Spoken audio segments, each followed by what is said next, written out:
حاضرین گرامی محترم، میں نے جس مقدس آیت پاک کے ایک حصے کی تلاوت کا شرف حاصل کیا، اللہ رب العزت اس میں ارشاد فرماتا ہے اطیعوا اللہ و اطیعوا الرسول، اللہ کا کہا مانو اور رسول کا کہا مانو، خدا کی اطاعت کرو، رسول کا کہنا مانو۔ گویا ہمیں اللہ و رسول کی فرما برداری کرنی ہے، اسی لیے ڈاکٹر اقبال نے کہا ہمیں کرنی ہے شہنشاہ بطحا کی رضا جوئی، وہ اپنے ہو گئے تو رحمت پروردگار اپنی۔ آج 20 رجب ہے اور کل سنیچر، پرسوں اتوار 22 رجب کنڈوں کا تہوار ہونا تو چاہیے تھا کہ حضرت سیدنا امام جعفر صادق رضی اللہ تعالیٰ عنہ کی حالات زندگی بیان کیے جائیں، لیکن اس پر بھی کئی مرتبہ بیان ہو چکا، سبھی حضرات سنتے ہیں، سمجھتے ہیں، یاد ہے۔ 22 رجب کو تہوار کرنا چاہیے، اس میں کوئی رکاوٹ نہیں، بلکہ میں نے کتھڑا گروپ پر تو سرکار مفتی اعظم کا فتویٰ وہ بھی ڈال دیا ہے کہ جس میں فرمایا گیا 22 رجب کو نیاز کرنی چاہیے، اس میں کوئی رکاوٹ نہیں، کوئی حرج نہیں۔ زبردستی کی یہ جو باتیں کرتے ہیں کہ نہیں وہ 15 کو ہونا، 15 کو ہونا، یہ سب غلط بات ہے۔ یہ ہفتے کے اندر جو ایک واقعہ ہوا جس سے پوری دنیا ہل گئی، سارا ہندوستان لرز گیا، احمد آباد میں جو بچی نے سوسائڈ کیا ہے، عائشہ نام تھا اس کا، وہ واقعے سے بہت زیادہ دل کو ایک عجیب سا دھچکا لگا۔ اس نے سوسائڈ کیا، یہ اس کا صحیح ڈیسیزن نہیں تھا، غلط کیا، اس نے بہت زیادہ غلط کیا، اور سوسائڈ کرنے کی وجہ سے وہ مہربانی کی حقدار بھی نہیں ہے، نہ اللہ اس پر مہربان، نہ رسول اللہ، اور نہ ہی اسلام میں ایسے لوگوں کی کوئی رعایت کرنی چاہیے۔ لیکن اتنا ہے کہ اس کو اتنا پریشان کیوں کیا گیا کہ آخری راستہ اس کو یہ اپنایا گیا۔ لوگ ایسے لوگوں کی زیادہ ہمدردی کرتے ہیں تو گویا آتم ہتیا کا کریز بڑھتا ہے، لوگوں کو لگتا ہے کہ ہاں لوگ ہماری چاہیں گے، ہماری مدد کریں گے، ہماری طرف توجہ کریں گے، اور اس طور پر کوئی لٹک رہا ہے پنکھے سے، تو کوئی نسیں کاٹ رہا ہے، تو کوئی کیا کر رہا ہے، کوئی کیا کر رہا ہے۔ پاگل پن ہے یہ۔ لیکن یہ واقعے نے کئی باتیں سوچنے پر مجبور کر دیا۔ کیا جہیز اسلام کے اندر اس کی کوئی حیثیت ہے؟ یہ جو کہا جاتا ہے کہ سرکار پاک صلی اللہ علیہ وسلم نے مولا علی کو جہیز دیا تھا، چارپائی دی تھی اور گدا دیا تھا، تکیا، ساتھ میں 2 مشک اور چکی، یہ جو مولا علی کو سرکار نے جہیز دیا تھا تو گویا جہیز دینا سنت ہے۔ ایسا کچھ خبیث لوگ نتیجہ نکالتے ہیں، اور کچھ مردود یہاں تک بولتے ہیں کہ جہیز لینا یہ حضرت علی کی سنت ہے۔ بڑی مقدس ہستیوں پر اپنے کالی کرتوتوں کی کالک تھوپنے کی ہمت اور جرت نہیں کرنی چاہیے۔ وہ مقدس ہستیاں بلکہ پورا اسلام اس لعنتی رواج سے بالکل پاک و صاف ہے۔ آپ کہیں گے یہ تو بالکل تاریخی کتابوں میں ہے، جہیز دیا گیا تھا۔ ارے آج مسلمان صرف نام کا مسلمان ہے، کام کا تو بالکل نہیں ہے۔ ہاں پھر بھی اتنا ترم خان بنا پھرتا ہے کہ اگر کچھ بول دو تو بالکل لال تال ہو جائے گا، آگ بگولا بن جائے گا کہ ہماری شان میں توہین کر دی۔ ڈاکٹر اقبال کہتا ہے صورت میں نصارہ ہو، تمدن میں ہنود، یہ مسلمان ہے جنہیں دیکھ کے شرمائے یہود۔ یعنی صورت میں نصرانی، بالکل چکنے چوپڑے داڑھی کاٹ کے پھر رہے، صورت میں نصرانی ہے۔ تمدن یعنی ریت رواج، پرتھا، سارے چال چلن اور سارے کام کاج کے معاملے میں تو ہندوانہ طریقے اپنائے بیٹھے ہو، ہے کہ نہیں؟ تمدن میں ہنود، یہ مسلمان ہیں جنہیں دیکھ کے شرمائے یہود۔ یہودی قوم پوری دنیا کے اندر آج فی الحال کی موجودہ یہودی قوم انتہائی نیچ قوم ہے، لیکن اس کے باوجود وہ شرم کھاتے ہیں مسلمانوں سے کہ دیکھو مسلمان ایسے۔ کیوں؟ اس لیے کہ چھوڑ کر قرآن مسلم حق سے بیگانہ ہوا۔ قرآن کو چھوڑ دیا مسلمان نے، اور سچائی کیا ہے، دین کیا ہے، حقیقت کیا ہے، اس سے بے پرواہ لاپرواہ بن گیا۔ ہوا کیا نتیجہ؟ چھوڑ کر قرآن مسلم حق سے بیگانہ ہوا، دین کو رسوا کیا اور آپ خود رسوا ہوا، خود بھی بے عزت ہوا اور دین کو بھی بدنام کر کے رکھ دیا۔ یہاں تک کہ شاعر کہتا ہے بجھ گئی عشق کی آگ اندھیر ہے، یہ مسلمان نہیں راکھ کا ڈھیر ہے۔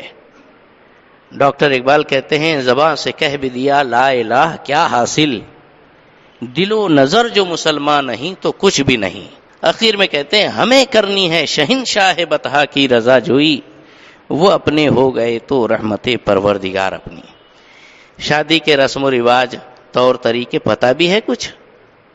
ہم نے سب اپنی مرضی کے کام اس میں گھسیڑ دیے ہیں۔ جو اصل سنت رسول ہے نکاح کرنا، النکاح من سنتی، جو بڑے ٹھاٹ باٹ کے ساتھ اپنے شادی کارڈ پر چھاپتے ہیں اور دعوت دیتے وقت بولتے ہیں اس میں ضرور آنا ضرور آنا، ہاں دا چیار چیار کے بولتے ہیں جلول جلول آنا، یہ بھانجوں کی طرف سے یہ بھتیجوں کی طرف سے نیچے باقاعدہ یہ سلوگن رکھ کے لکھا جاتا ہے۔ بالکل اسلامی شریعت ریت رواج کو پتہ ہی نہیں ہے، کوئی فالو ہی نہیں کر رہا ہے کیا ہے حقیقت میں۔ شادی کے اندر سب سے پہلی بات تو یہ لڑکی والوں پر کوئی بوجھ ہے ہی نہیں، ایک پائی لڑکی والوں کا خرچہ نہیں ہوتا۔ اسلام کے حساب سے اگر شادی کریں گے تو سارا خرچہ آل اوور لڑکے والوں کا ہوتا ہے۔ ہاں کیسے؟ کوئی مائکا لال ثابت کر کے بتا دے کہ لڑکی والوں کو یہ ذمہ داری ہے کہ لڑکے والوں کے لیے آؤ بھگت کرنا ہے، بارات آئیں گی تو ان کو ناشتہ دو، بارات آئیں گی تو ان کو کھانا دو، بارات کا تصور ہی نہیں ہے۔ پہلی بات تو اسلام میں کوئی تصور ہی نہیں ہے۔ ہاں جتنی دولہے والوں کو دھمال کرنا ہے وہ اپنے ولیمے کے اندر دھمال کر لے، کتنا کھلانا ہے کھلا لے۔ یہ جو لگاتے ہیں ہم 250 لوگ لے کر آئیں گے، ہم 400 لے کر آئیں گے، ہمارے محلے والے پورے رشتہ دار سب آئیں گے، 500 باراتی لائیں گے، بالکل غلط، اس کی کوئی حقیقت نہیں ہے۔ تجھے تیرے اتنے رشتہ دار کا محبت ہے اور اتنا کھانا کھلانے کی کھجلی ہے نا، تو اپنی جیب کا اپنے ہاتھوں سے ولیمے کے اندر 500 نہیں 10,000 کو کھلا، کوئی روکنے والا نہیں۔ یہ دلہن والوں کے اوپر یہ ذمہ داری ڈالنا کہ ہم اتنی بارات لے کر آئیں گے، یہ اسلام کے شریعت کے بالکل خلاف ہے۔ مولا علی کی شادی دیکھ لو، اس میں کوئی بارات نہیں تھی۔ ہاں مسجد میں دلہا دلہن والے جمع ہو گئے، اور دلہا دلہن والے کون تھے؟ دلہن کی طرف سے بھی حضور ہی تھے کہ بی بی فاطمہ کے ابا تھے، اور دولہے کی طرف سے بھی حضور ہی تھے کہ مولا علی کو بچپن سے سرکار ہی نے پالا سنبھالا تھا اور حضور ہی کے گھر میں رہتے تھے شیر خدا۔ اب کہاں جائیں گے؟ داد بھی وہی ہے، اوٹ بھی وہی۔ اب بتاؤ صاحب، جس طرح سے دلہن کی طرف سے ذمہ داری پوری حضور کو ادا کرنا ہے، دولہے کی طرف سے بھی تو پوری ذمہ داری حضور کو ادا کرنا ہے۔ اب حضور پاک صلی اللہ علیہ وسلم نے مولا علی سے پوچھا رشتہ طے کرتے وقت، تمہارے پاس مہر کی ادائیگی کے لیے رقم ہے کیا؟ مہر ہی ادا نہیں کرتے آج کل، ہاں اس کی کوئی اہمیت ہی نہیں سمجھتے۔ بلکہ حدیث میں حضور فرماتے احق الشروط ان تؤدوها ما استحللتم به الفروج، کہ سب سے زیادہ وہ شرط جس کو تم ادا کرو وہ ہے مہر۔ مہر کو ادا کرنا کمپلسری، ادھر دھیان دیجیے، مہر ادا کرنا کمپلسری ہے۔ مہر کوئی ادار رکھتے ہیں، یہ کیا خرافات! یعنی ایک مسلمان نے یہ ٹھان لیا ہے کہ جو اللہ کہے گا نہیں مانیں گے، جو رسول کہیں گا نہیں مانیں گے، جو شیطان بولیں گا بالکل مان لیں گے، جو ماحول بولیں گا بالکل ایکسپٹ کر لیں گے۔ کیا یہ ہاں مہر ادا کرنا؟ تو مہر ادا نہیں کرتے۔ پھر اس کے بعد بارات نہیں لانے کی چیز ہے، وہ بارات دھوم دھام سے لے جاتے۔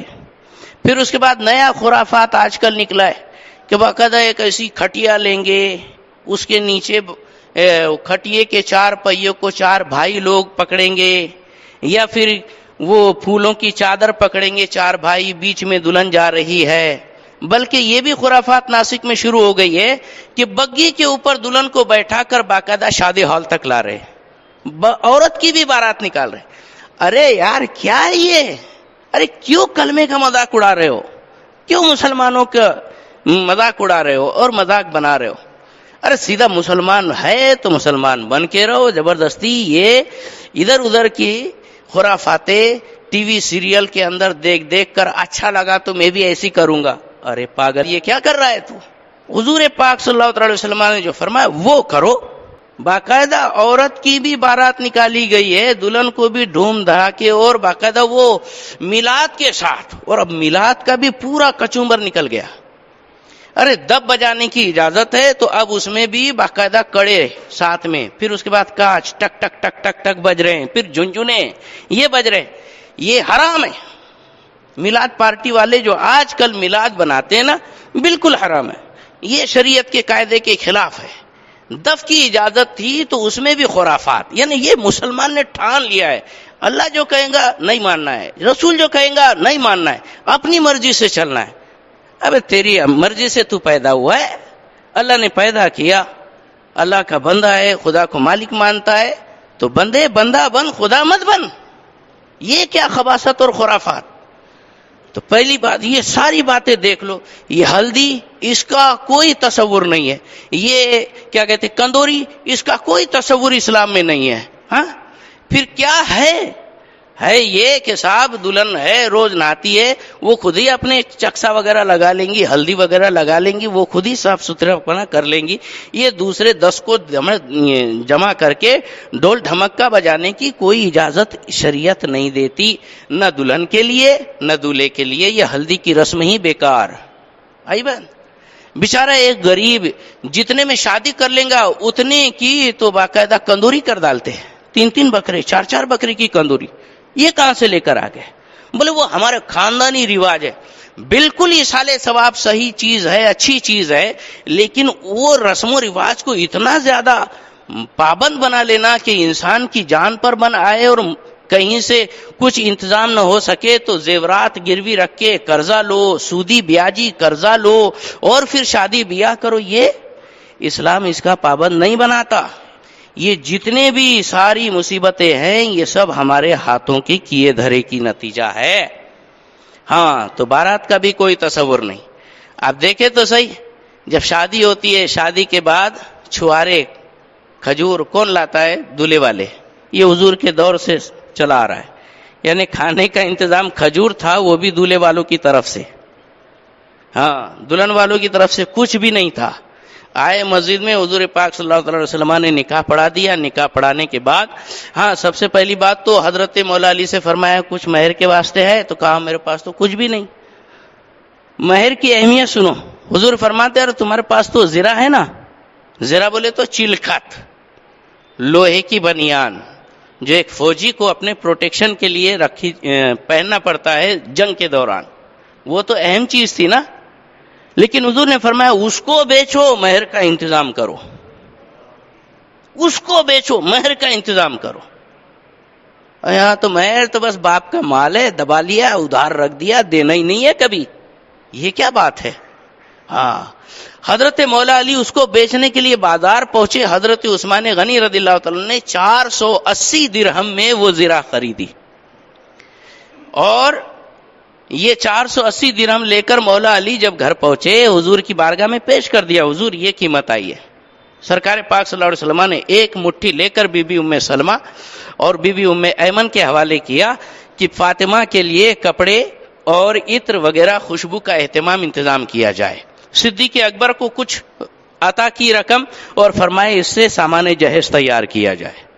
وہی چارپائی، تکیا، گدا، اس میں بھی کیا تو کھجور کی چھال بھری ہوئی تھی، اور 2 مشکیزیں، 2 چکی. کس کے پیسے سے؟ مولا علی کے پیسے سے، زرہ کی قیمت کے پیسوں سے یہ جہیز تیار کیا جا رہا ہے. کیا سمجھے آپ؟ جو بھی منہ میں آیا بک دیں گے. ارے مصطفیٰ جان عالم صلی اللہ علیہ وسلم رحمت للعالمین پوری دنیا کے لیے آئیڈیل بنا کر بھیجے گئے.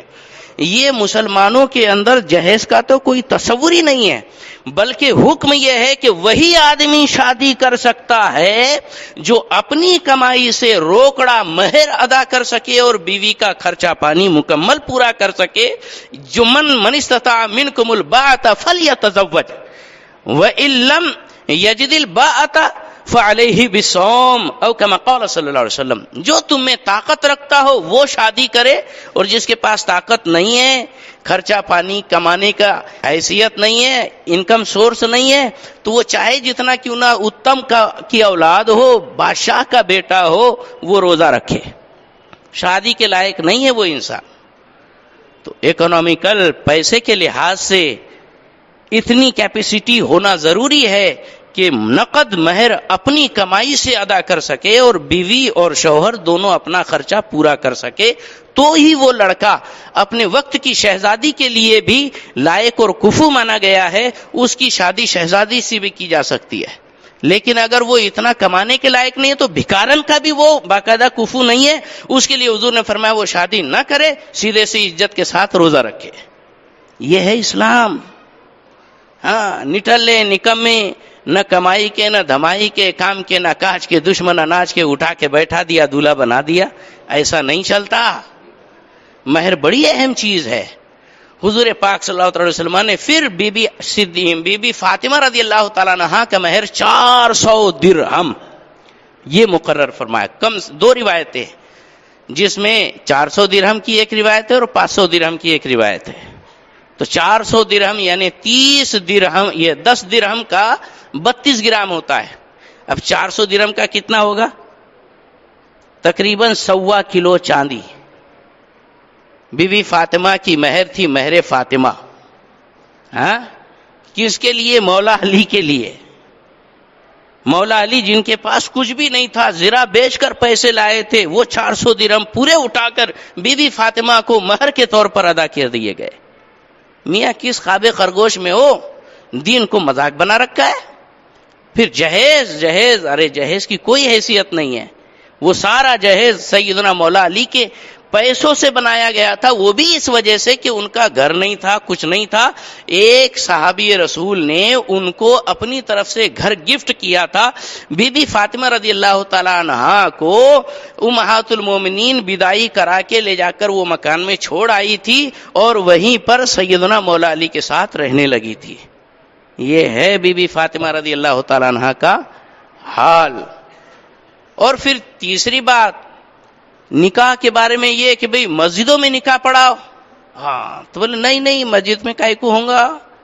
پہلی بات تو نکاح کبھی ٹائم پر ہوتا نہیں، اتنا جھوٹ۔ اللہ فرماتا ہے لعنت اللہ علی الکاذبین، جھوٹوں پر اللہ کی لعنت۔ اور یہاں اسٹارٹنگ پہلا قدم ہی جھوٹ سے شروع ہوتا ہے۔ لکھا رہتا 11 بجے شادی ہوں گی ساحل لانس میں، اور لگ رہی کب شادی؟ 1:45 بجے، 1 بجے، 1:30 بجے، 2 بجے۔ جتنی نزدیک کی بارات ہوگی اتنی دیر سے پہنچیں گی، جتنے دور کی بارات ہوں گی اتنے جلدی نکاح ہوگا۔ یہ کیا خرافات ہے؟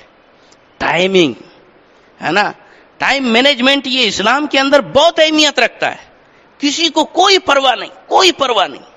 ہاں، ٹائم کے اوپر سب کی ناک اونچی ہو جائیں گی، سب کو اپنی عزت غیرت یاد آئیں گی۔ دولہے کا بہنوئی جان کر ادھر ادھر بھاگتا پھرے گا، اس کو جیسے پتہ ہی نہیں تھا کہ یہ شادی کا ٹائم ہے۔ وقت سے پہلے تیار ہونا چاہیے، تو خود پھرتا پھرے گا تاکہ اس کو فون کرے، میں ذرا پھنس گیا، کیا کہتے ہیں، ٹریفک کے اندر اٹک گیا۔ ابے تو پہلے سے ہی لڑکنا تھا نا وہاں۔ ٹائم پر غائب ہوتے ہیں چچا لوگ، ٹائم پر غائب ہوتے ہیں بڑے ابا لوگ، ٹائم پر غائب ہوتے ہیں ماموں خالو، ٹائم پر غائب ہوتے ہیں بہنوئی لوگ۔ کیا ہے یہ؟ ارے کسی کی بیٹی کی شادی ہے، اتنا کمین پن مت کرو، اپنی وجہ سے کسی کی خوشی میں داغ مت لگاؤ۔ کسی کی ہونٹوں پر مسکراہٹ نہیں دے سکتے تو کسی اندر آنسو بھی مت دو۔ لیکن کیا کہنا، ساری بس جو کچھ بھی ہے عزت شان شوکت یہ اس کے اندر۔ پھر وکیل اگر کبھی نہیں بنایا گیا فلاں کو تو اس کے اوپر بھی بالکل گھماسان ہو جاتی، ارے واہ میرے دولہے کو کیوں نہیں وکیل بنائے، دولہے سے زیادہ دلہن انگار۔ یہ کیا ہے؟ ارے یہ سب خرافات ہے بھائی، ایسا تو نہیں۔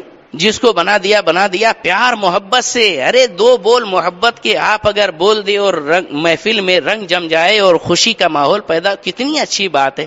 ایک بیٹی رخصت ہو رہی ہے، ماں باپ کے دل پر کیسی کٹاری چلتی ہے، کیسے کلیجہ کے ٹکڑے ہوتا ہے، اس کا کوئی دھیان نہیں۔ مسجد میں نکاح پڑھانا چاہیے۔ حضور نے فرمایا اعلنوا ھذا النکاح وجعلوہ فی المساجد، نکاح علی اعلان کرو اور مسجدوں میں پڑھاؤ. مسجدوں میں نہیں پڑھائیں گے، شامیانوں میں پڑھائیں گے، بڑے بڑے ہال میں پڑھائیں گے، بڑے بڑے کیا کہتے ہیں لانس میں پڑھائیں گے. کیا ہوتا ہے وہاں پر؟ ارے جب یہ نکاح کھانی ہوتی ہے نا تو سب اپنے اپنے بکواس کرتے رہیں گے. ارے اتنے دور سے یہاں جو مرے ہو نا، یہی خاص نکاح کے واسطے، اور این نکاح کے ٹائم پر یہ عورتیں اپنے میک اپ اور اپنے فیشن اور اپنے کپڑوں کے بھاؤ تاؤ کے اندر ہی پریشان رہتی ہے، اور آدمی لوگ تو ہی ہا ہا ہو کے اندر ہی پریشان رہتے ہیں. ارے اصل جو دعا دینے کے لیے آئے تھے دلہا دلہن کو، وہ تو گیا تیل لینے. سب اپنے اپنے مگن ہے.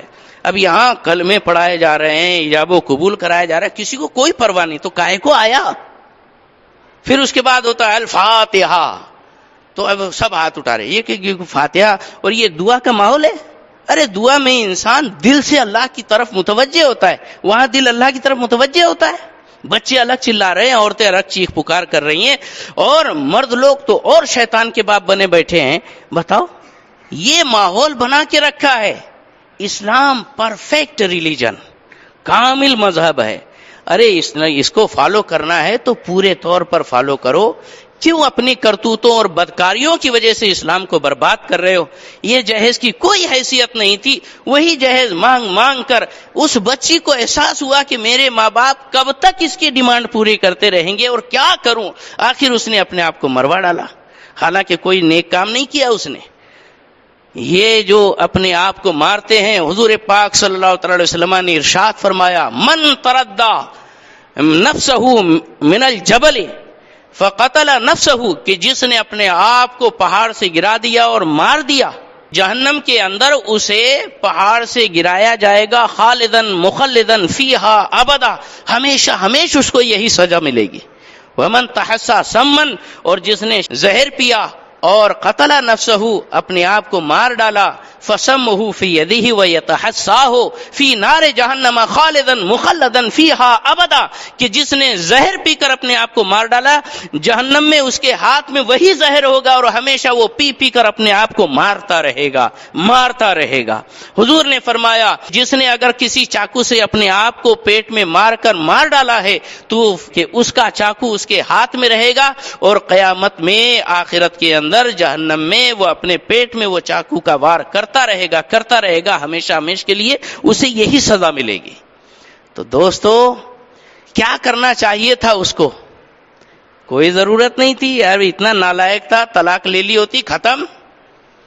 اللہ تعالیٰ ایسی شان والا ہے کہ ان مع العسر یسرا اس کا قاعدہ ہے، پریشانی کے بعد راحت ہے.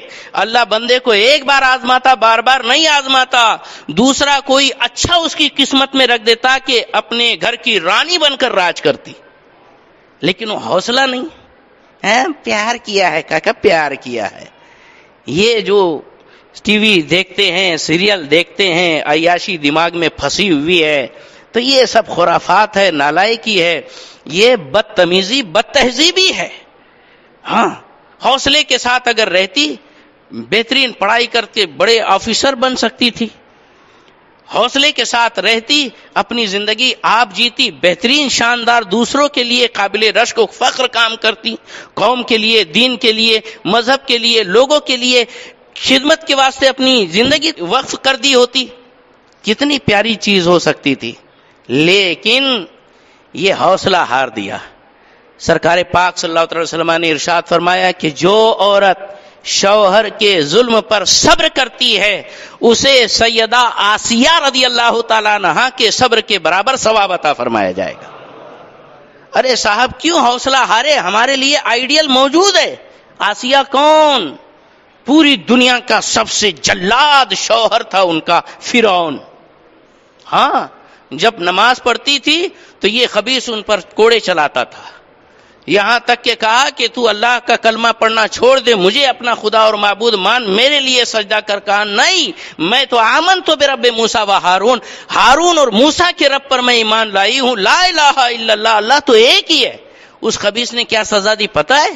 دیوار سے کھڑا کر دیا حضرت آسیہ کو، ہاتھ لیا، اس میں کھیل ٹھوک دیا، دوسرے ہاتھ میں کھیل ٹھوک دیا، گھٹنوں میں کھیلا ٹھوک دیا، پیٹ میں بڑا سا کھیلا ٹھوک دیا اور اخیر میں حلق کے اندر کھیلا ٹھوکا، کھوپڑی میں کھیلا ٹھوکا، یہاں تک کہ بی بی آسیہ کی روح پرواز کر گئی، لیکن صبر کا دامن ایسا مضبوط تھاما رکھا کہ دین کا اور مذہب کا اور ایمان کا دامن ہاتھ سے نہیں چھوٹنے دیا۔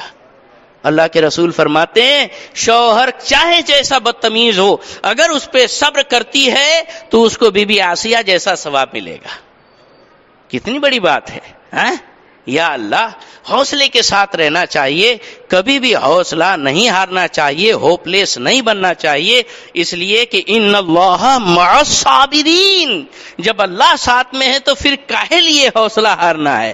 انشاءاللہ کبھی یہی صبر کا دامن وہ ہاتھ سے نہ جانے دیتی تو آج وہ بھی دنیا کے لیے قابل رشک نمونہ بنی ہوتی۔ آج ساری دنیا بھلے ہی اس کے اوپر دل میں درد محسوس کر رہی ہے، لیکن اس نے کوئی ٹھیک کام نہیں کیا۔ حوصلہ رکھنا چاہیے تھا، لیکن اس کو اس حد تک پہنچانے والے ہم سب ہیں، کیونکہ ہم نے خرافاتوں کو، غیر شرعی رسومات کو بہت زیادہ بڑھاوا دیا ہے، ہم ہی نے دہیج کو بہت زیادہ ترقی دی ہے۔ اس کا جواب ہم کو بھی دینا پڑے گا، لہٰذا وقت سے پہلے ہم کو خود کو سدھر جانا چاہیے۔ جیسا دین مذہب کہتا ہے ویسے ہی شادیاں کرو، اور پہلی خوب اچھی طرح سے دیکھ داکھ کے کرو، زبردستی گھسا دیے پھر بعد میں پتا چل رہا کہ یہ غلط لوگ ہیں تو بعد میں ہائے ہائے کر رہے، چھاتی ٹوک رہے، تو فائدہ کیا ہے؟ تو ساری تحقیق پہلے بھی کر لینے چاہیے۔ اللہ تعالیٰ توفیق رفیق عطا فرمائے۔ السلام علیکم ورحمۃ اللہ وبرکاتہ۔